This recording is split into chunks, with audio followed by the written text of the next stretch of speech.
Once it's concluded, it's available to you anytime on demand from Facebook Watch. Content from Fox News. Should news break out, we'll break in because breaking news changes everything on Fox News Channel. The markets are closed in honor of President's Day today, but your world with Neil Cavuto. Charles Payne sitting in, beginning now. President Trump set to make remarks in Miami this hour on the turmoil in Venezuela and the dangers of socialism. He's also expected to call on the military in Venezuela to support democracy. When that speech begins, we will take you there live. We're also live in Portsmouth, New Hampshire, where Democratic presidential contender Kamala Harris is about to hold a town hall. It comes as all the major Democratic candidates are out in force this President's Day. Welcome, everyone. I'm Charles Payne in for Neil Cavuto, and this is Your World. And it's not just Kamala Harris in the news today. Democrat Cory Booker lashing out at opponents of the Green New Deal. Peter Ducey's in Concord, New Hampshire, with the very latest. Peter. Charles, Democratic presidential hopefuls are descending on the first-in-the-nation primary state that was easily carried by Bernie Sanders in 2016. So I asked Senator Harris a few minutes ago if that means that she thinks to win here, she might have to adopt more of a Democratic socialist platform. The people of New Hampshire will tell me what's required to compete in New Hampshire, but I will tell you I am not a Democratic socialist. Senator Cory Booker also crisscrossed the first-in-the-nation primary state this weekend, filling house parties with hundreds of curious locals. And there was a lot of talk about the dangers posed by climate change. And since Booker is a supporter of the Green New Deal, I asked him how he planned to pay for it because of items popping up like the one in the Wall Street Journal today that just to upgrade light bulbs in some New York City apartments costs almost $2,000 per unit. This is the lie that's going on right now.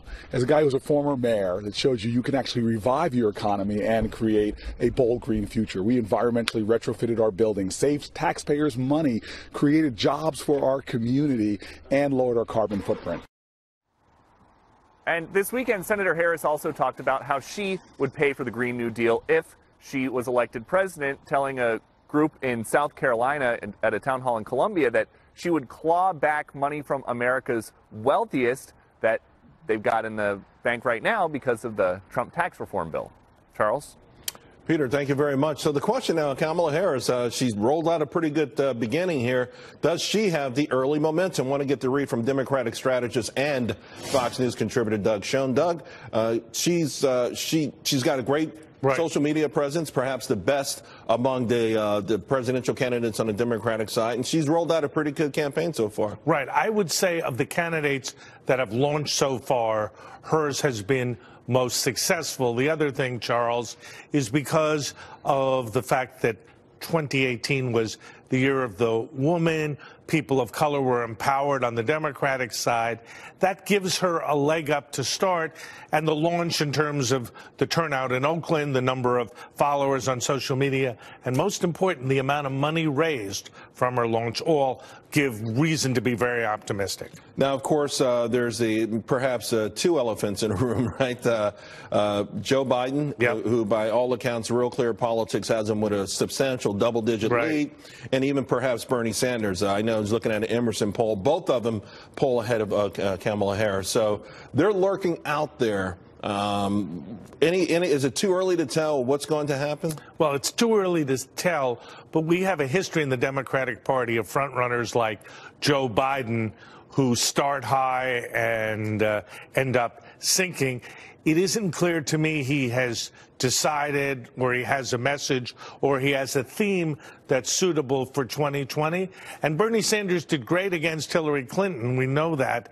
The real question is, will he be the right stuff for 2020? Both unanswered questions, Charles. When you say Joe Biden and his theme perhaps is this 2020 theme, he's over in Munich really dissing the president of the United States in front of European countries where they're even, you know, I mean, is that the message? Is that to just sort of say, hey, it's all about being anti-Trump without necessarily presenting an alternative to President Trump in the Republican Party? Well, look, Democrats are unalterably anti-Trump, as are Europeans. I was in Munich myself, and I got the reaction. But I think the second part of your question you're talking about the same Europe that has Brexit, the same Europe that just elected anti-Europe skeptics in Italy, the same Europe that wants Catalonian independence in Spain. By the way, in Bavaria, Munich is the capital of Bavaria, where Bavaria wants to be separated from the west of Germany because of the rest of the Germany they don't think is pulling their weight. I don't know that all of Europe is against President Trump. The elites, and the elites in that room, maybe. That's what I was talking about. Merkel in Germany is out because, you know what? The people are pushing back against those elites. Well, look, they certainly have problems, and I don't disagree with anything you're saying, but in that room, among elites in Europe, Mike Pence did not get much of a response. But I would say, to finish answering your question, Biden does need a program going forward that is more than just warmed over politics from the past. I think he will embrace immigration. I think he'll embrace climate change.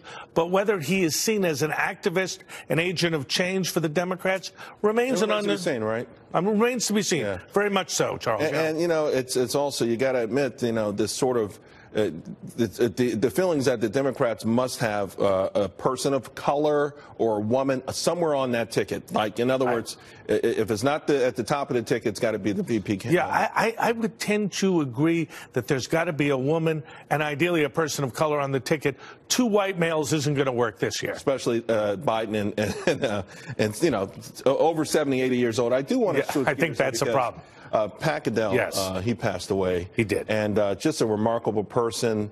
He left a major impression on everyone who came across him, and you knew him better than most. Well, this was a guy, Charles, who literally invented political polling and consulting as we know it. He was largely responsible for Jimmy Carter's election, for the creation of our industry. And a little known fact is that Pat was an early advocate of Donald Trump. He saw that this was, in his words, a pre-revolutionary moment before the election. And on this network, he did predict Trump's election. So he's as responsible as anyone for electing two presidents in his lifetime and career. And in my way of thinking, that's an extraordinary accomplishment. You know what I thought was also extraordinary? He didn't have a political bias that he wore on his sleeve. There were times you could have a conversation with Pat and wouldn't know if he was a Republican or a Democrat. Almost, just to be quite frank with you, I mean, we have honest conversations. We do. Where you don't bring Democratic talking points to the table. And that was so refreshing. Well, you're nice to say that, but I would call Pat, who was just a little older than I am, I'd call him a mentor because he saw things without fear or favor. You're right, he wasn't ideological, but he was a visionary. He saw the mood that elected Trump. He saw the mood that elected Jimmy Carter. And I don't know anyone who's had a greater influence on my work, my thinking, and my approach to politics than Pat Caddell. Well, Doug, thank you very much. Charles, thank you. A very sad moment. Yes, sir, certainly. And, of course, Pat Caddell was a great friend to this show throughout the years, offering political insight and expertise and lots of laughs, many at his own expense. And Neil Cavuto and Pat often close out those epic FBN election specials well past midnight, the last men standing when everybody else had packed it in. It was always Pat, always there, ready for whatever Neil threw at him, always ready for the long haul. Let's take a fond look back at what better place to start, of course, Iowa, where Pat Caddell got it all started for Jimmy Carter. On his way to the White House and on his way to making history. We are here, including through a snowstorm. Yes. Yeah, I'm ready. Pajama party. Yes, sir. You getting home on Tuesday? Not happening. Not happening. So I'm going to have to do Jell-O shots at a pajama party with Pat Caddell. That's what you're telling me. I'm having fun already. This is the most excited I've seen you. I'm just, it's the birth of the real vote. Yeah. I cannot see this enough, that picture. It's sort of like an early Beatles shot. That's right. Very handsome young man. Well, I've got another campaign to run. Coming. Could you stick around? It was all right. Yeah. All right, Mr. President. Yeah, please. President, mind helping you out. I've got another campaign to run. Yeah. Iowa caucuses are good for business. All right. Now, what is the most popular item? Like, Pat right now is on the ribs. Yeah. I would. Glad we don't have a mic on Pat right now. Cadell, stop! Pat and I have already promised the Jello shots later on, so stick around. It's going to get kind of ugly. I even got texts and emails from people. It's really amazing. All want to know about our body shots. Whatever happens in Des Moines should stay in Des Moines. Absolutely. Right? That's what I said. That was my view. And being able to laugh at yourself. Nothing better in politics. People think politicians take themselves too seriously. I don't know where they get that idea. Yeah. But the fact is that moment when you can. Did you ever get Carter to lighten up? Yeah. You did? I'll try to remember when, but we did. Do we have that photo of no!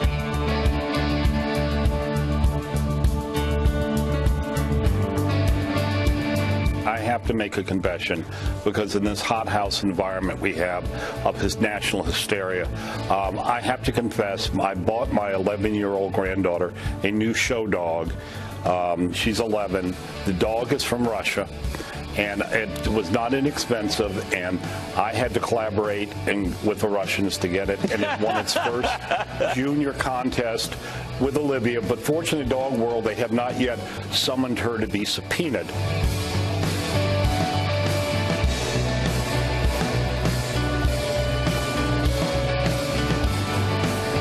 the dean of all things politically historic, the historic. I'm ignoring President Carter shaking my hand. Pat Cadell. Patrick, good to have you. Yes, that's me. All right, man who made Jimmy Carter history. Oh my God, and not again. And there he is ignoring Jimmy Carter shaking his hand. No, I just think it's so rude. Maybe it's just the moment they hit the snap, the shutter. Maybe it wasn't. Maybe I just looked. Maybe I just looked. Maybe they were after me. But you know, you're a monster. But on the other hand, you made history. You elected a guy who had no chance in heck to become President of the United States. You put him in the Oval Office. He shakes. He's looking around. My gosh, I'm in the Oval Office, and he wants to thank you, the guy who made it all possible. And you can't look at that. Hi, thanks, Pat. Hello, okay, Pat. all right. Hello. Got better things to do today. It's like, where are you going? Where are you going to go? I mean, I probably had a date. Really? Yeah. Oh, you little rascal. What were you doing back then? I was pretty wild in my 20s. Were you really? He's in the Oval Office. You got him elected. And you can't even look at him when he's shaking your hand to thank you. Why? Obviously, this is the arrogance of youth. Today, I would be humble. I wish I'd looked the president in the eye, so I would have been spared this humiliation. You were very handsome. You were very handsome. You promised to give me, and as an Italian, you have proved you keep your word not to be messed with. Shake hands. Nope. See what I mean?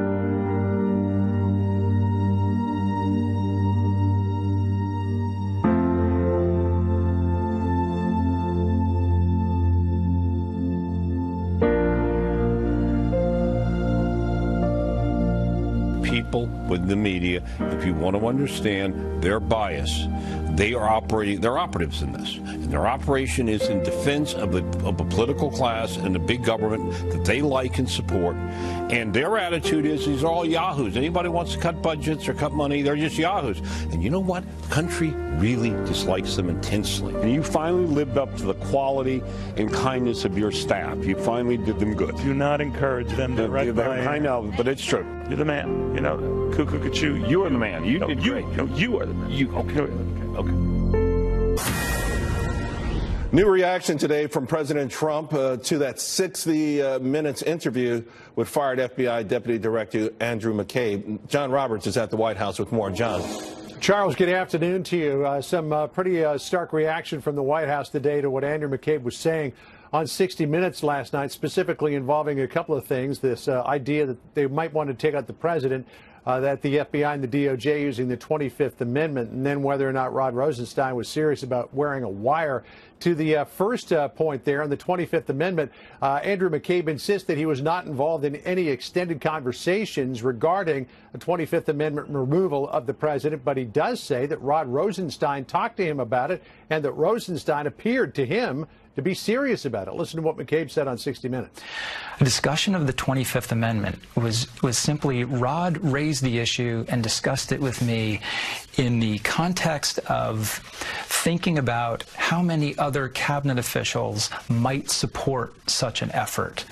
Now to the other issue. McCabe also insists that Rosenstein was serious when he talked about wearing a wire into his White House meetings with President Trump. Rosenstein has insisted that he was only joking about it, only saying it sarcastically.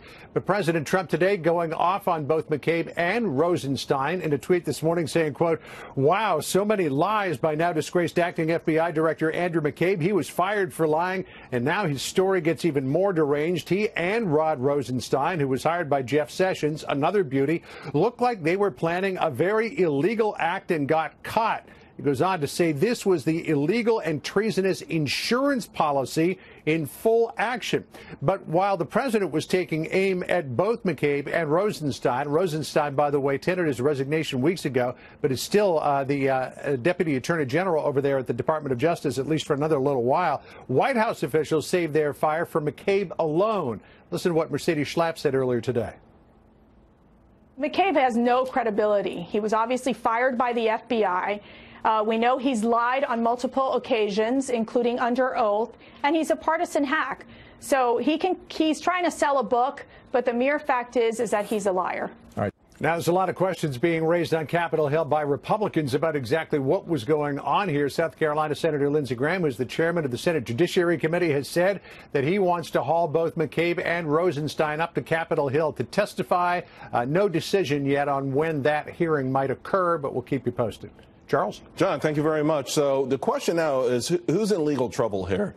The president or McCabe or Rosenstein, the former federal prosecutor John Sell. John, some are actually calling this a bureaucratic coup or soft coup attempt at the FBI of all places. From what we know now, where does this go?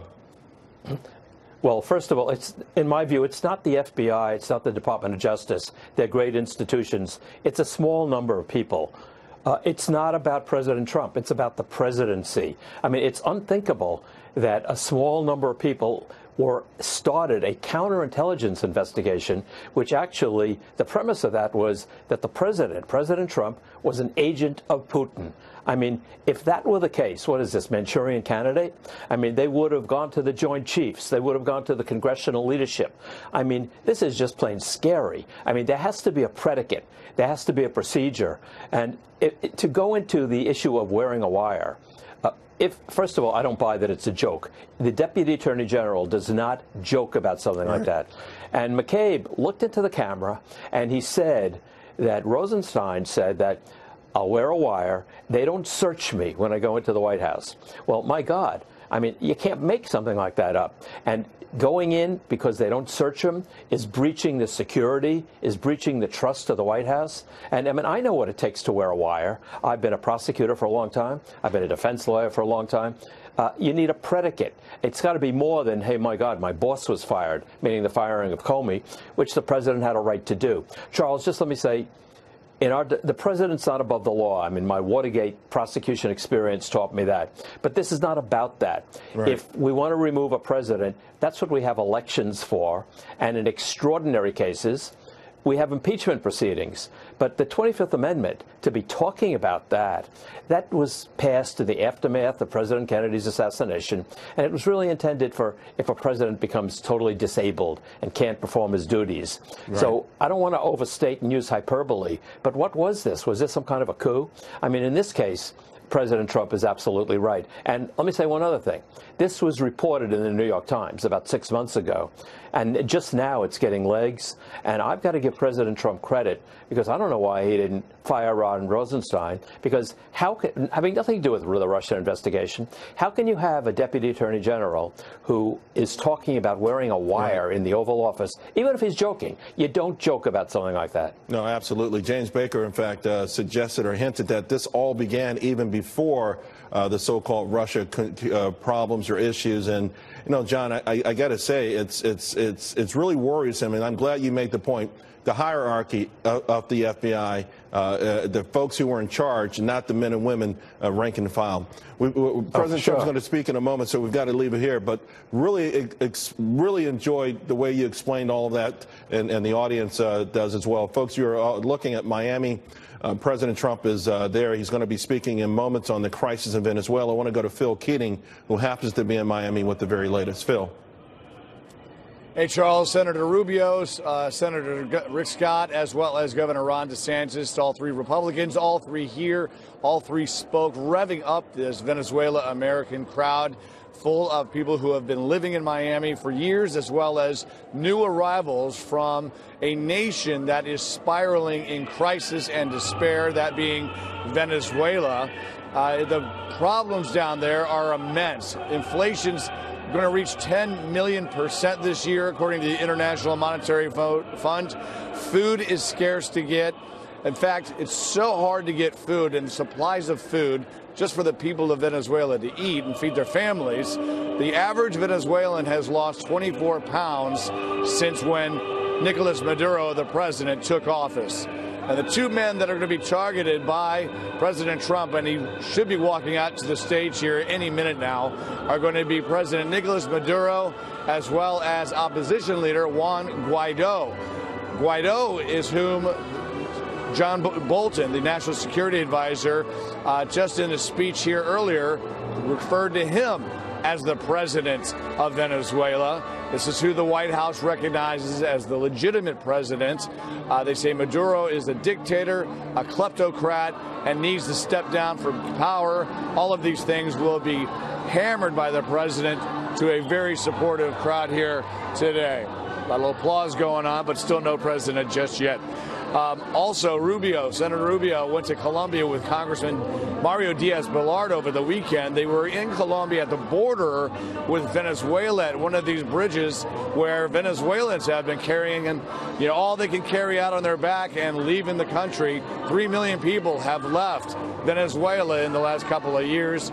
Rubio and Diaz-Balart were there with some humanitarian aid shipments, which they say are having difficulty getting into Venezuela because the Venezuelan Maduro regime and military are so far not letting it in. Charles. Phil, thank you very much. So with Maduro digging in, are we at the tipping point? Former State Department official Christian Whiteman joins us now. Christian, we've already said this is an emergency. We've seen the images. Phil just talked about the background here. Venezuelans losing weight, suffering mightily. We've recognized Juan Guaido.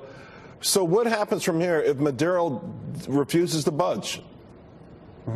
Well, what we could do is basically create a number of crises to help the Venezuelan people create crisis after crisis after crisis, every one of which is an opportunity for the police and the military in Venezuela to peel away from Maduro and support Guaido, which is what the people want to do. So if you look at the assembly of aid packages, a large amount of aid coming together in Colombia near the Venezuelan border. Maduro in the past has stopped this, despite the fact that his people are starving and in bad need of medicine. You have Brazil also assembling a collection of aid. And also that's important, I think. One thing Trump is doing here is reinforcing how isolated Maduro is. This isn't just the gringos coming in and telling South Americans what to do. Quite the contrary. This is South Americans saying they want Maduro to go. And who's on our side? Everyone pretty much is on our side. All of the heavyweights in South America. And this is the product of Trump foreign policy. Yeah, and at least 50 countries have recognized Guaido. But here's a problem, though, Christian. I mean, you talk about these crises, and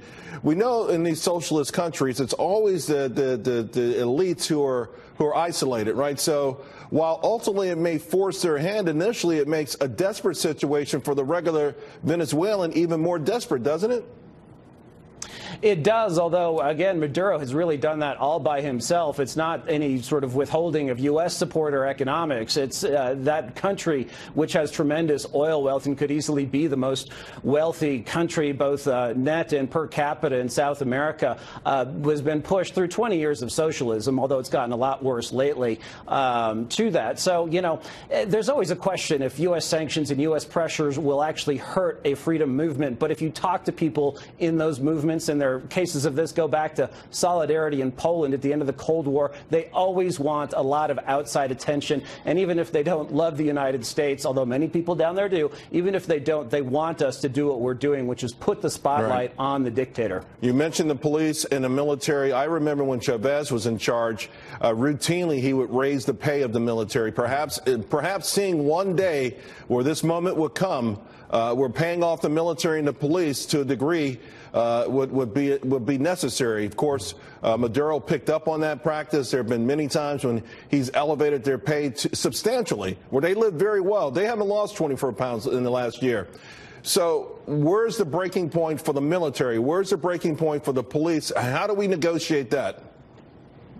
Well, it is important to signal that people in the military and the police who have not been, say, leaders of atrocities, that the average rank and file who are just following orders will not be displaced in a new government. You know, a huge problem, very different situation. But if you look at Iraq, where we dismissed the entire Iraqi military, that was a huge mistake. Right. The military, in order to come over, needs to feel that they also have a future, although that top political level, of course, would have to be stripped off. Yeah, Colin Powell mentioned that as being one of the biggest mistakes that we made over there.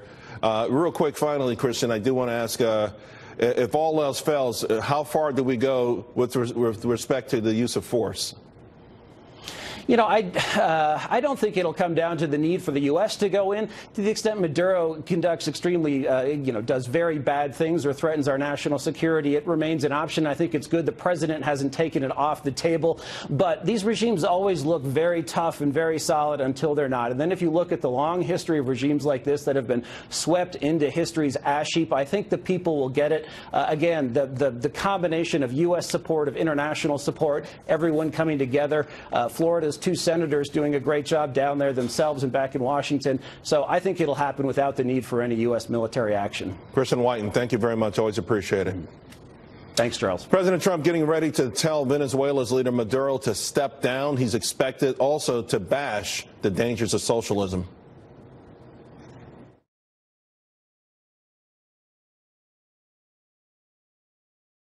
President Trump about to give a speech in Miami where he is expected to call for Venezuela's leader Maduro to step down again and point out the dangers of socialism. This is Stockton, California is rolling out a new program to provide basic income for everyone. Here now to discuss Fox News political analyst Gianno Caldwell, Democratic strategist Antoine Seawright, and Washington Examiner senior editor Kelly Jane Torrance. Kelly Jane, let me start with you. It's sort of the world now knows what's going on in Venezuela.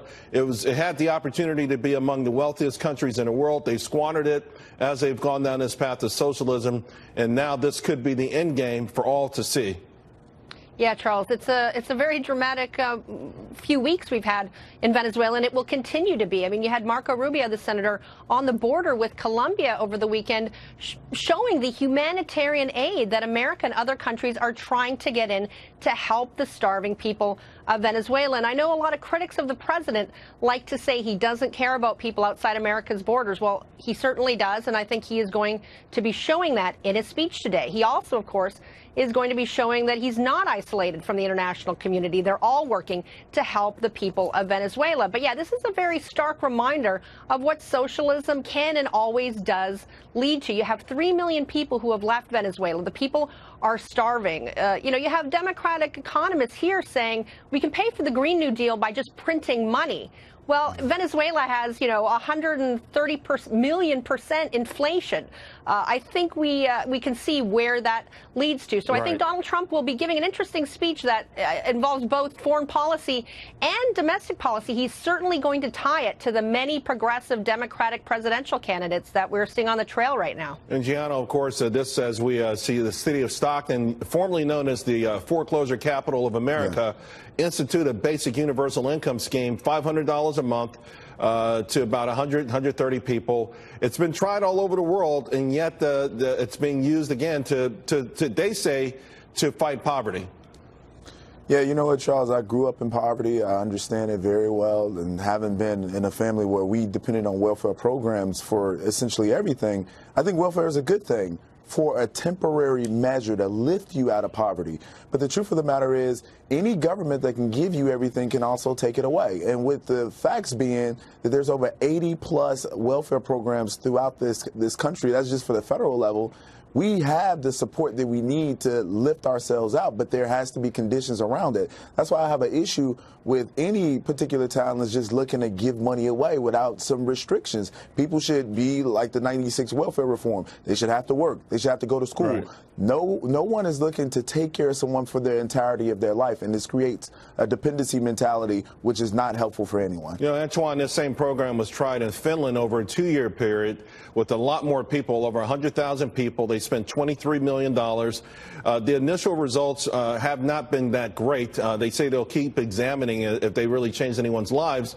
In the meantime, they're going to do something where people can get help, but they have to show that they're learning a skill, that they're trying to work. Something more akin to maybe work welfare that Bill Clinton brought in. What are your thoughts on your party lurching toward this idea that some equate to socialism? Well, I don't know if this is the sentiment or the feelings of the entire party. Look, I'm a small business owner myself, like Gianno. You know, my family depended on government programs. I'm a beneficiary of some of them, and so I understand the importance of having a bootstrap program, but I also understand the importance of being able to do it on your own and work hard and at least try to find your way. And so while I may not agree with some of the policy positions with those in my party, at the end of the day, I don't think we should branch the Democratic Party as a whole because of the ideas of a few or the thoughts of a few. Well, we'll see that hashed out, right, between now and 2020. But it is interesting, Antoine, that a lot of the announced so far Democratic candidates have been okay with a lot of these ideas, and they say they're on board with them. Well, I think what you heard from a lot of the candidates is you heard framework or positions to talk from. And you know as well as I know, on the campaign trail, how you campaign and how you govern, Charles, is totally different. And I think that if we don't have some of these bold policy discussions of trying to fix healthcare, trying to fix education, trying to deal with infrastructure, trying to deal with the problems of our day, then we'll never have a starting place to start from. And so when you hear the candidates talk about or take policy positions, I haven't heard much drilled down detail. I've heard 90,000-foot thoughts, and I don't think anything's wrong with that. We see that on both sides of the aisle. You know, Kelly Jane, it is interesting that these ideas are being presented as a solution to problems where it feels like we have solutions. In other words, in 4 of the last 5 months, we've seen non-supervisory wages not just outpace supervisor wages, but grow more than 3%. That hasn't happened in well over a decade. 7.3 million job openings in America, 300,000 jobs created in the last month. So the promises that we're hearing from these programs are actually happening in real time, and yet there's a major attraction to these ideas. Yeah, you know, I have to say the idea that it's good to have these big ideas, maybe not. I mean, what if those ideas are encouraging people in the idea that you can get something for free, which I think is all of these things that have come. We heard about Medicare for all. We're hearing about the Green New Deal. People aren't talking about how we're going to pay for them. And of course, it goes beyond paying for those programs directly. You know, you're talking about how great the economy is, Charles. Well, that is going to change if these big idea policies get in, because it's going to affect regulation, it's going to affect economic growth, and I think it could create far more problems than they aim to solve. And you're right. I mean, what are the problems that they're aiming to solve? I think in some ways these are just sort of pie-in-the-sky ideas without real details and real money attached to them. They may be pie in the sky, but Gianno, there's a Fox News poll. 57% of Americans have a favorable opinion of capitalism. 59% have an unfavorable opinion of socialism. But when you drill down and ask how has capitalism changed their lives, there's still almost 50% of Americans, well over 40%, who still aren't sure it's helping them specifically. And they may not know the real definition of capitalism. And to Antoine's point from earlier, he said we can't allow the voices of a few to really brand the Democratic Party. And where he's coming from is a place of being a moderate Democrat. At least that's what I believe. The truth of the matter is the moderates don't really have a voice anymore. It's the extreme liberal left. They really don't. It's the extreme liberal left. It's the AOCs of the world and the Bernie Sanders that are creating this framework in which you referred to earlier. And this is what we're discussing now. So with that being the case, that's why it's going to be so difficult for folks to run to the left, all the way to the left in the primary and try to come back to the middle in the general, because they continue to control the conversation, the AOCs of the world. All right, we're going to Gianno, that's not... I'm sorry, Antoine. We got to leave it there, Antoine. Okay. I will just for full disclosure. I've had some of that government cheese too. I will say, made a heck of a grilled cheese sandwich, didn't it, guys? Sure did. Hey, thank you all very much. Just as President Trump prepares to discuss the pitfalls of socialism, look at what capitalism is doing. The Dow and Nasdaq up for 8 straight weeks, and many are wondering, can this winning streak continue? We'll be right back. As you can see there, the crowd is getting really excited and revved up. President Trump and the First Lady making their way out. This, again, is President Trump's going to make remarks regarding Venezuela, try to persuade Maduro to leave as the world recognizes his challenger and who everyone believes is now the rightful president of Venezuela, Juan Guaido. In the meantime, President Trump will focus on the dangers of socialism. We see it firsthand in our neighbor to the south, and yet it's remarkable how popular it's becoming in this country, particularly amongst young people and young voters in this country.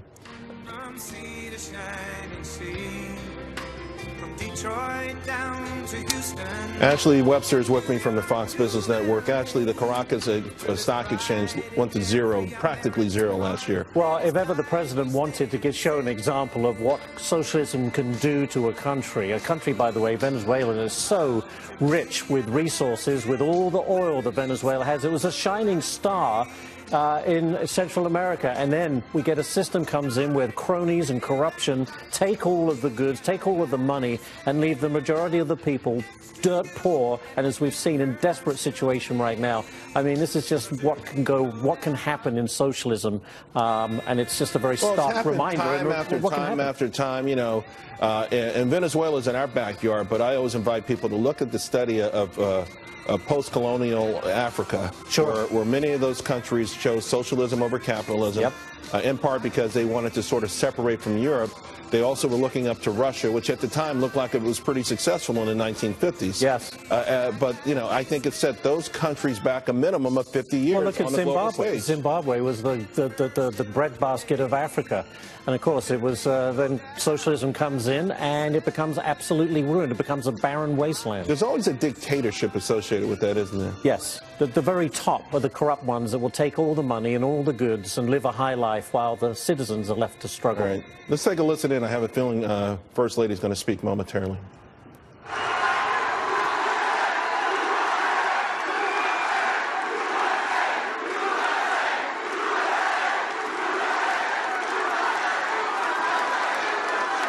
Thank you.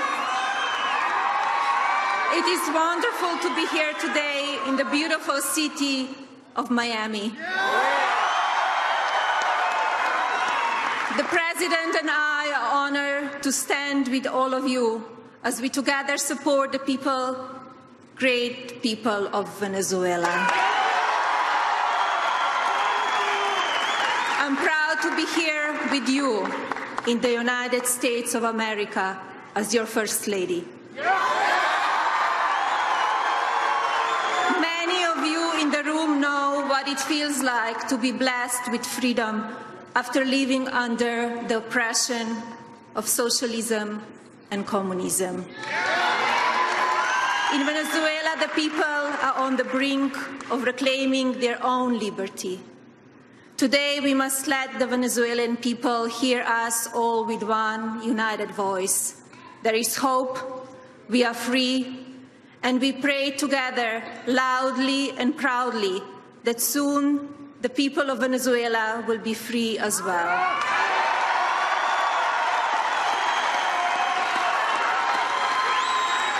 My husband is here today because he cares deeply about the current suffering in Venezuela. This afternoon, he has an important message to share.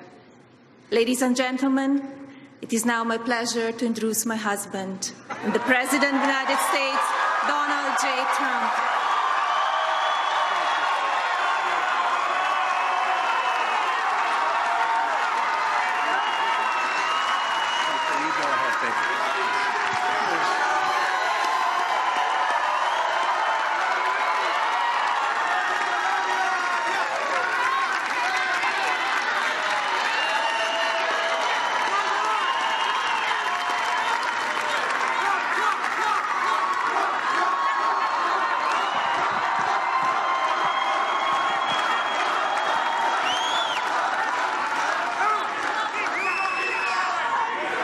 you very much, Melania. America is truly blessed to have such an extraordinary, right? Extraordinary First Lady.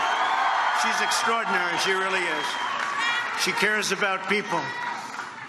Hello, Miami. I am thrilled to be back in the state I love with so many proud, freedom-loving patriots.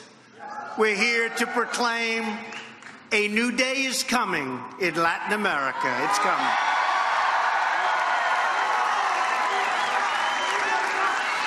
In Venezuela and across the Western Hemisphere, socialism is dying, and liberty, prosperity, and democracy are being reborn. Today, our hearts are filled with hope because of the determination of millions of everyday Venezuelans, the patriotism of the Venezuelan National Assembly, and the incredible courage of interim President Juan Guaido. The people of Venezuela are standing for freedom and democracy, and the United States of America is standing right by their side.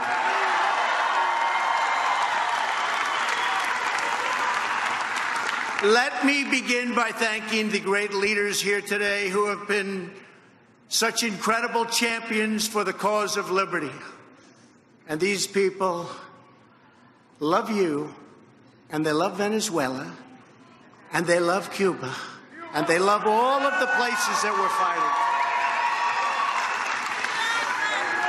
fighting. Newly elected and already doing an incredible job, Governor Ron DeSantis.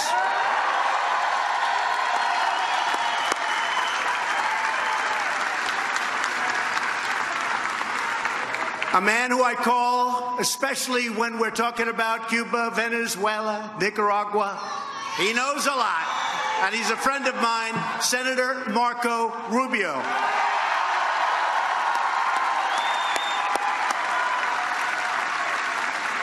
A great governor. He gave Ron a little bit of a head start. He did a fantastic job in Florida. Former governor and now Senator Rick Scott.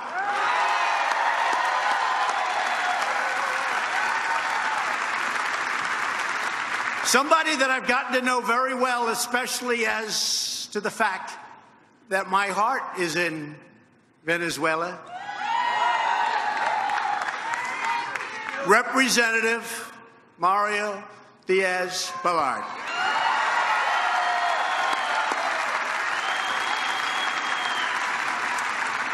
Ambassador Carlos Trujillo. Lieutenant Governor Jeanette Nunes, your new and great Attorney General Ashley Moody, and to so many other dedicated public officials that are in this room right now, we thank you very much for being with us. Thank you. Thank you also to Secretary of Commerce Wilbur Ross, who's with us, and Ambassador Lighthizer. Ambassador Lighthizer, I have to say, just got back from a place called China. And boy, oh boy, we're making a lot of progress. Nobody expected this was going to be happening. We're making a lot of progress. In the meantime,